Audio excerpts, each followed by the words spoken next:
Hey guys, welcome back to the channel here. I am Jordan, aka the Jealous Picker.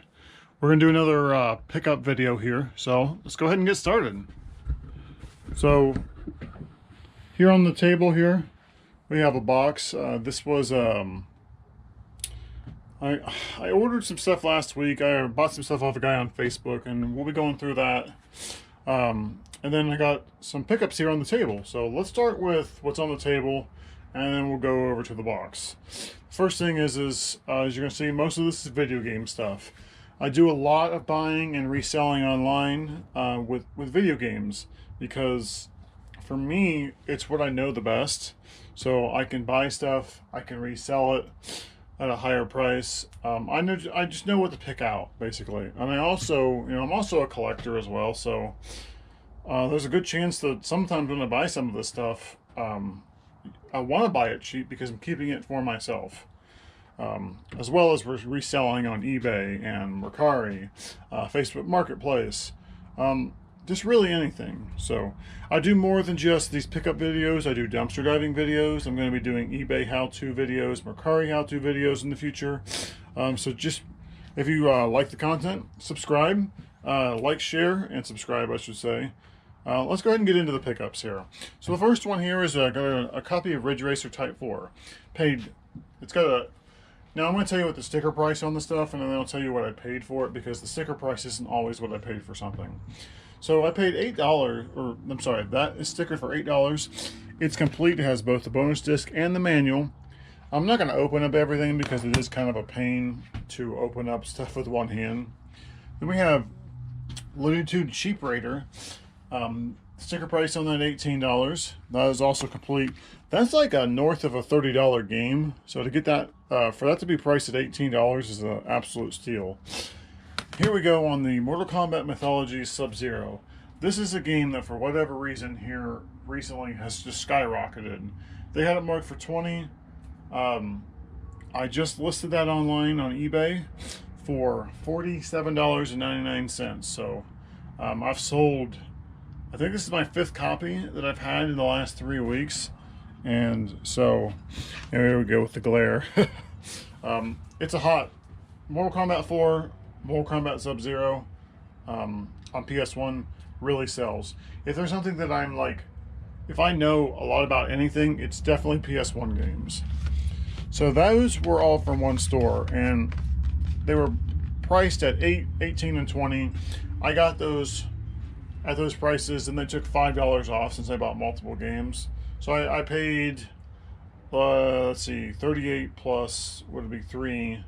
So $41 for all that. So, and I'll sell Sub-Zero, Mortal Kombat Sub-Zero for, more than that. Then we have this Road Rash Jailbreak. I actually just picked up the disc at a local game store. It's an absolute pain to open up stuff with one hand, so I just picked up the disc because I actually had the case and the manual here, over on this shelf actually, with all of my, these are all my empties, so these just have the cases and manuals. This whole shelf over here actually is just all empties. So a lot of times I'll pick up a disc-only game if I have the case for it. A lot of times it's cheaper, so I think it was $6 in trade for that disc. It's like a $9, $10 game. Then we have another couple of games here. This is from a Goodwill, these 2 purchases. So this was an absolute steal because $8 sticker price on the Wii Sports, $8 sticker price on that Burnout Revenge for the Xbox 360. The nice thing is they have a color of the day, and the color was pink. So I got 50% off of that Wii Sports, which dropped that down to $4. And then I had a 5 off a $10 coupon for our local Goodwill. So from those combined prices were $12. You take another 5 off of that. I paid $7 plus tax on them. So basically $7.50 for the Wii Sports and the Burnout Revenge. And the discs are actually in pretty good shape on those. The Wii Sports doesn't have the manual, just the disc, but the disc is in pretty good shape. So about $25 in value there. Or I paid seven and change for. This is an odd one. Like, I've been picking up some VHS recently because there is a little bit of resale value, and a very select amount of VHS tapes. You just gotta really know what to look for, and obviously look things up. This is like a weird sci-fi movie called Silent Running. It was 49 cents, but Pink is half off, so that was a quarter. So of course that was a Goodwill. That was a separate Goodwill. It was the only thing I picked up in that Goodwill store. So had to pick that up. I looked it up. I should be able to sell it for like $5 to $7 on eBay, plus shipping. So, and nice thing about VHS and also DVDs, computer games, guides, any sort of books can all go media mail. So it ships super cheap. Then we have the last part of our pickups here. We have the Silent Hill Origins and the 64 here. This was all once from another store. So the Silent Hill Origins, which is missing the manual, was priced at $24. That's around a $35 game, 40 if it's complete and in pretty good shape. Now it doesn't have the manual, but the disc I checked is in absolutely pristine shape. So that's a no-brainer at that price. And then we have this Nintendo 64 with the controller here. It's priced at $85, and I'm going to tell you why that is an absolute steal. So number one, I got a bundle deal on that Silent Hill and the 64 here. The price at $85 and $24. They did $100 for that. So it saved me, I can't do math today. It saved me $9 on those. So basically, number one, that's a fire orange Nintendo 64 controller. It's the FUNTASTIC series. And the fire orange is the most expensive when it comes to the system and the controller. This controller is like as mint as you can get, and that stick is in really nice shape. I'd say the stick is in like an 8.5 to a 9. It's very rare that you find a stick in that nice a shape. And this controller is in really, really nice shape. Like what I will wind up doing is I will sell that controller separate. And I'm probably going to list it for $40 because those FUNTASTIC controllers are just, people want them and they will pay good money for them. I've sold a couple in the past, and I think $40 was the price point on them for good ones. Then on this Jungle Green FUNTASTIC console, it has the expansion pack and the expansion bay. The expansion pack by itself is worth $25 to $30 because it's an OEM expansion pack. And they got first party cables and a first party power cable. What I'll wind up doing is I will wind up selling the system with a regular gray controller. And I might even take that expansion pack out and put a jumper pack in because I'm pretty sure I got a spare jumper pack. Sell the system with a controller and the hookups for probably $80. Sell that for probably $40, and that for like $35 to $40. Or I might keep everything. Who knows? I don't know what the hell I'm doing with any of this stuff yet. So just, you know, I don't always sell everything I get, but the goal here is to make money. So, you know, it's to make money and have fun, basically. So make money and have fun while you do it. So now let's get into the box here, because this is the coolest thing, because I think I know what's inside of there, but I'm not 100% sure. So we're going to cut this box open and see how easy it is to do this on camera. All right. Apologize for the shaky cam here. Whatever it is, it's packed really, really well. So, all right. Well, I know it's packed really well, so let's get another box here, and I'll throw all these packing peanuts into another box. So, absolute shit ton. Okay, there's package number 1. Fell out of here, so we got that. So I know what they are, but we're gonna go through these, you know, kind of individually. Maybe you can see it through there. I can definitely see what it is, but kind of go from there. See if there's anything else down inside of there. So now there's the end of that box. So these are going to be Game Boy Advance SPs. And I can't remember exactly what I paid for them, and these look like they are really like wrapped. So let's get those scissors again and see if I can do this with one hand here. Here's what I'm going to do. We're going to prop the camera up. Here we go.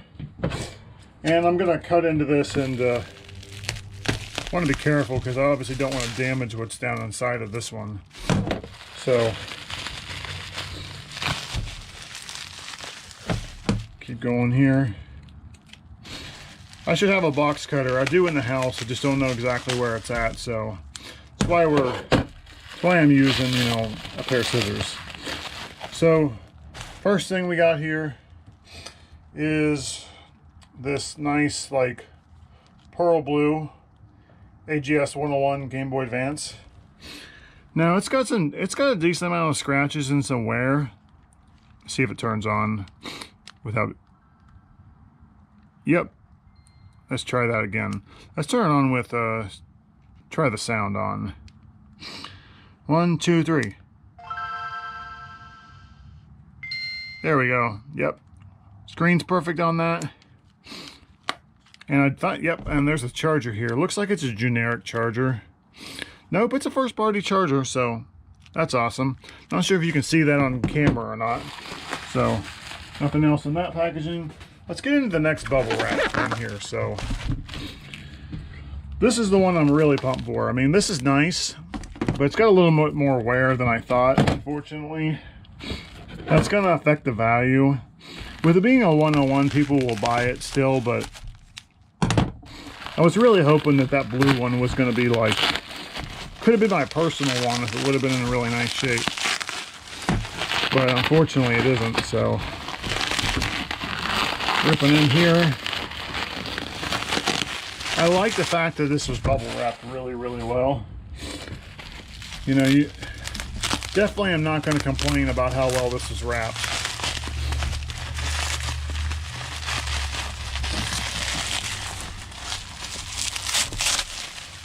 There we go. And you can kind of see what I'm getting into here. Another Game Boy Advance. This one has a box. So, looks like we got some bonus stuff thrown in here too. So, grab that stuff out of here.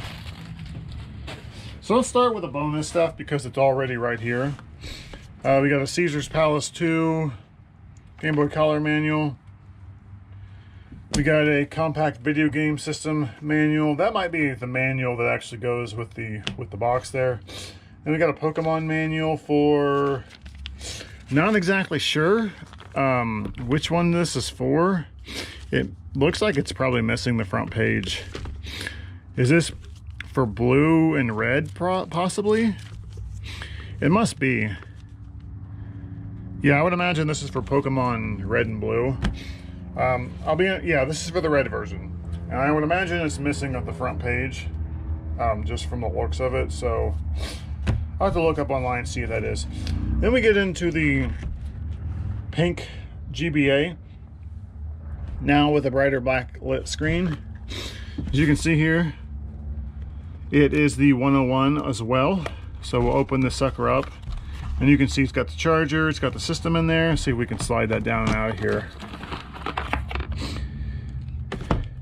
Now this one, it also has some scratches on the top. It's got some dents on the side. The back looks pretty good. Again, it's the 101, so it's the brighter lit screen. The inside of it looks really, really good. So let's turn up that volume on here and let's crack this sucker up and see. There we go.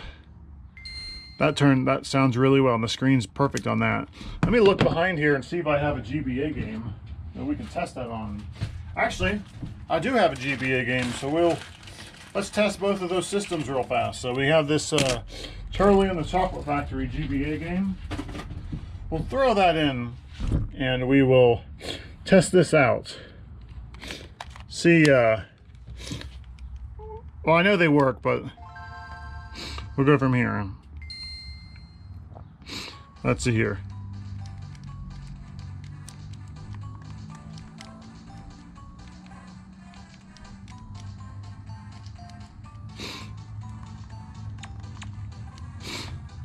We'll put them side by side here. kind of show you as a comparison on these. Buttons feel good on both of them.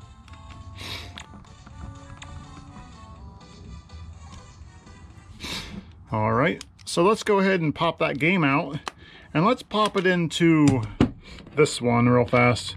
We'll turn this one on, and then we'll end the video. So again, thank you guys so much for tuning in here. If you like this content, please like, share, and subscribe. And those are awesome. That's a complete in box. So again, that's freaking great. So again, hey, like, share, and subscribe, and I'll see you next time. Thanks, guys.